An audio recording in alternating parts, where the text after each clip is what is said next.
అందరికీ వందనములు. దేవుని నామమున స్తోత్రములు. మంచిది. ఎలా ఉన్నారండి? బాగున్నారా? మన ఆత్మీయ కుటుంబ సభ్యులందరికీ వందనములు, నా ప్రేమ వందనములు. నేటి మన ధ్యానాంశము వారి పాపములకి అన్నిటికీ జ్ఞాపకము చేసుకున్నాను. నేటి మన ధ్యానాంశము పాపములకి అన్నిటికీ జ్ఞాపకము చేసుకున్నాను. హెబ్రీయులకు రాసిన పత్రిక 8వ అధ్యాయము 12వ వచనం చదువుకుందామండి. నేను వారి దోషముల విషయమై దయగలిగి వారి పాపములకి ఎన్నడూ జ్ఞాపకం చేసుకొనని ప్రభు సెలవిస్తున్నాడు. ఎవరు సెలవిస్తున్నారు? ప్రభు సెలవిస్తున్నాడు. ఏమనంటే, నేను వారి దోషముల విషయమై దయగలిగి వారి పాపములకి ఎన్నడూ జ్ఞాపకం చేసుకొనని ప్రభు సెలవిస్తున్నాడు. వారి దోషముల విషయమై దయగలిగి ఉన్నాడంటండి యేసయ్య. యేసయ్యకి మనం అంటే ఎంత దయో చూడండి. మనం ఎంత పాపలమైనప్పటికీ మన పాపాలను ఆయన మనం ఒక్కసారి దేవుని దగ్గరికి వెళ్ళి, ప్రభువా నేను పాపిని, నేను ఇంతకుముందు ఈ పాపం చేశాను అని మనం ఒప్పుకున్నట్లయితే తిరిగి ఆ పాపాన్ని యేసయ్య మళ్ళీ జ్ఞాపకంలోకి తీసుకురాడు. పాపాత్మురాలైన స్త్రీ ఒకసారి మనుషులతో రాళ్లతో కొట్టబడుతుంటే ఆమె పాపములను క్షమించి ఇంకేమన్నాడు యేసయ్య, ఇకను పాపం చేయకుండా ఉండుము అన్నాడు. కాబట్టి మనం ఒకసారి పాపం చేసాము అని దేవుని దగ్గర ఒప్పుకుంటే మన జీవితంలో మనం ఎంత ఘోర పాపులమైనా ఆ పాపాన్ని దేవుడు జ్ఞాపకం చేసుకున్నాడు. కానీ రక్షింపబడిన తర్వాత మనం పాపం చేయకూడదు. ఆ పాపాత్మురాలైన స్త్రీతో ఏం చెప్పాడు? ఇకను నీవు పాపం చేయకుండా ఉండుము అన్నాడు. కాబట్టి మనం రక్షించబడిన తర్వాత పాపము చేయకూడదండి. రక్షించబడకముందు మనం ఎంత ఘోర పాపులమైన యేసయ్య మనల్ని క్షమిస్తాడు. ఎందుకంటే దయ కలిగిన వాడు యేసయ్య. ఆయన దయ కలిగి కనికరం కలిగి మనల్ని ప్రేమించి మన పాపములకి అన్నిటికీ జ్ఞాపకం చేసుకున్నా అని మాట్లాడుతున్నారు. వారి పాపములను వారి అతిక్రమలను ఇక అన్నిటికీ జ్ఞాపకం చేసుకుని ప్రభు సెలవిస్తున్నాడు. ఎవరు సెలవిస్తున్నారు? ప్రభు అయిన యేసు సెలవిస్తున్నాడు. వారి పాపములను వారి అతిక్రమములను కూడా దేవుడు జ్ఞాపకం చేసుకొని అని చెప్తున్నాడు.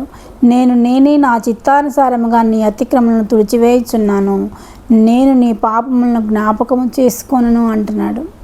నేనే నా చిత్తానుసారముగా నీ పాపములను నీ అతిక్రమలను తుడిచివేయుచున్నాను, ఇక ఎన్నటికీ నీ పాపములను జ్ఞాపకం చేసుకొనని యేసయ్య మాట్లాడుతున్నారు.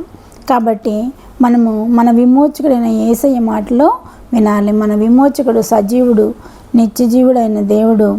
విమోచకుడు సియోనులో నుండి వచ్చి యాకోబులో నుండి భక్తిహీనతను తొలగించును. నేను వారి పాపములను పరిహరించినప్పుడు నా వలన వారికి కలుగు నిబంధన ఇదే.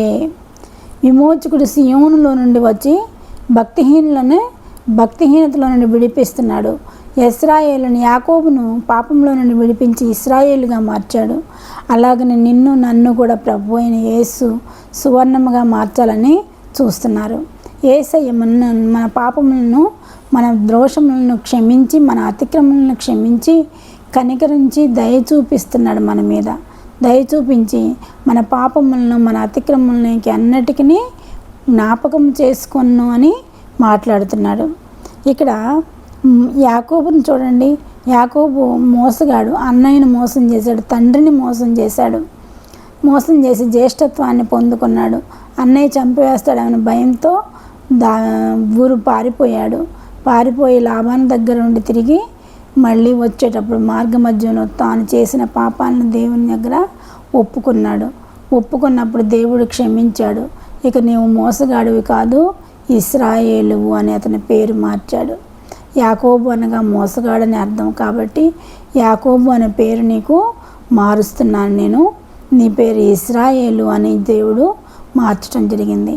కాబట్టి మనము మన పాపములను ఒప్పుకున్నట్లయితే మన పేరు కూడా మారుస్తాడు యేసయ్య. నువ్వు ఇక యేసయ్య బిడ్డగా మారిపోతావు. నీ పేరు కాదు, నీ పేరు యేసయ్య బిడ్డ. యేసయ్య బిడ్డగా మారిపోయినప్పుడు నువ్వు ఈ లోకంలో ఉన్న పాపాన్ని, ద్వేషాన్ని అన్నిటినీ అసహించుకుంటావు. ఇక ఎన్నటికీ జ్ఞాపకం చేసుకొను. నువ్వు ఇశ్రాయేలుగా మార్చబడ్డావు, నీ పాపం మీకు అన్నిటికీ జ్ఞాపకం చేసుకొను అని దేవుడు చెప్తున్నాడు. యాకోబుతో చెప్పిన దేవుడు నీతో నాతో కూడా చెప్తున్నాడండి. మనందరితో చెప్తున్నాడు మన పాపములను జ్ఞాపకం చేసుకొను అని. కాబట్టి మనం అందరం వేగిరపడి యేసయ్య దగ్గరికి వచ్చి రక్షణ పొందాలండి. యేసయ్య మన కోసం సిలువలో మరణించి ఎన్నో శ్రమలు పొంది ఉన్నాడు. మన కోసం, మన పాపముల కోసం ఆయన సిలువలో రక్తం కార్చి గొప్ప దేవుడు అయిన ఆ దేవుని దగ్గరికి వెళ్ళి మన పాపాలని ఒప్పుకోవాలండి.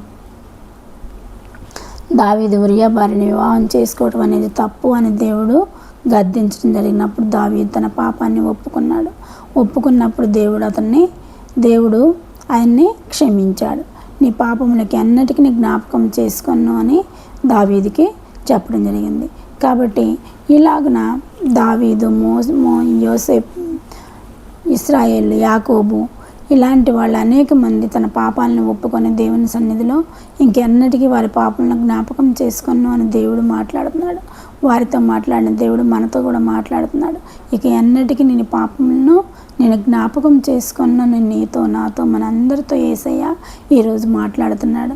కాబట్టి ఈరోజు ఈ రక్షణ దినము అనుకూల సమయాన్ని సద్వినియోగం చేసుకొని మనము మన పాపములను ఒప్పుకొని దేవుని దగ్గర క్షమాపణ పొందుకొని రక్షణ పొందాలని కోరుకుంటూ ఈ చిన్న పాట పాడుకుందామండి. పడమటికి తూర్పెంతో ఎడము, పాపములకు మనకునంత ఎడము కలుగా చేసియున్నాడు. పడమటికి తూర్పెంతో ఎడము, పాపములకు మనకునంత ఎడము కలుగా చేసియున్నాడు. మన పాపములను ఎడముగానే చేసియున్నాడు. ఆ కారణముచే దేవ సంస్తుతి చేయవే మనసా. ఆ కారణముచే దేవ సంస్తుతి చేయవే మనసా. దేవ సంస్తుతి చేయవే మనసా, శ్రీమంతుడగు యెహోవ సంస్తుతి చేయవే మనసా. దేవ సంస్తుతి చేయుమానా, జీవమా యెహోవా దేవుని పావన నామమును తించుమా. నాయంతరంగములో వసించును సమస్తమా, దేవ సంస్తుతి చేయవే మనసా. దేవుడు మన పాపములను పడమటికి తూర్పు ఎంత ఎడమగా ఉందో మన పాపములను మన దోషములను అంత ఎడమగా చేసి ఉన్నాడు. కాబట్టి మనము మన పాపములను ఒప్పుకొని యేసయ్య సన్నిధిలో మనం ఒప్పుకున్నట్లయితే మన పాపములను ఆయనకి అన్నిటికీ జ్ఞాపకం చేసుకొనడు. ఆయన మన పాపములను ఇంకెన్నటికీ కూడా జ్ఞాపకం చేసుకొను అని చెప్పుచున్నాడు. కాబట్టి మనం అందరం రక్షణ పొంది దేవుని దగ్గర మన పాపములను జ్ఞాపకం చేసుకొనకుండా ఉండాలని కోరుకుంటూ ఈ చిన్న వాక్యాన్ని ముగిస్తున్నాను. చిన్న ప్రార్థన చేసుకుందామండి. సర్వశక్తి మిక్కిలి కృపగల ఘనమైన యేసురాజు, మీ పాదములకు స్తుతులు స్తోత్రములు తండ్రి. అద్భుతకరడా, ఆశ్చర్యకరడా, నీ పాదములకు స్తుతులు స్తోత్రములు నాయన. మీరు వినిపించిన వాక్యంకై మీకు వందనములు స్తుతులు స్తోత్రములు. మా హృదయంలో నీరు కట్టి ఫలింపచేయండి అయా. మీకు వందనాలు నాయన, స్తోత్రాలు నాయన. మా పాపములకి అన్నిటికీ జ్ఞాపకం చేసుకొను అని మాట్లాడి ఉన్నావు తండ్రి. అయా మేము ఎంత ఘోరమైన పాపలమైన మమ్మల్ని క్షమిస్తానని చెప్పావు ప్రభా. క్షమాపణ నీలో ఉన్న గొప్పతనం ప్రభా. నీవు గొప్ప దేవుడు నాయన. మమ్మల్ని మీరు ఆశీర్వదించే దేవుడు యేసయ్య. మేమందరము నీ సన్నిధిలో నాయన రక్షణ పొందే భాగ్యం మా అందరికీ అనుగ్రహించండి ప్రభా. మా ఆత్మీయ కుటుంబ సభ్యులందరినీ ఆశీర్వదించండి ప్రభా. ఇక తల్లుంచిన ప్రతి ఒక్క బిడ్డని మీరు ఆశీర్వదించి దీవించమని, వారి అవసరాలు ప్రతి ఒక్కటి తీర్చమని మా ప్రభును ప్రియకుమారుడైన యేసుక్రీస్తు నామమున అడుగుచున్నాను తండ్రి. ఆమెన్.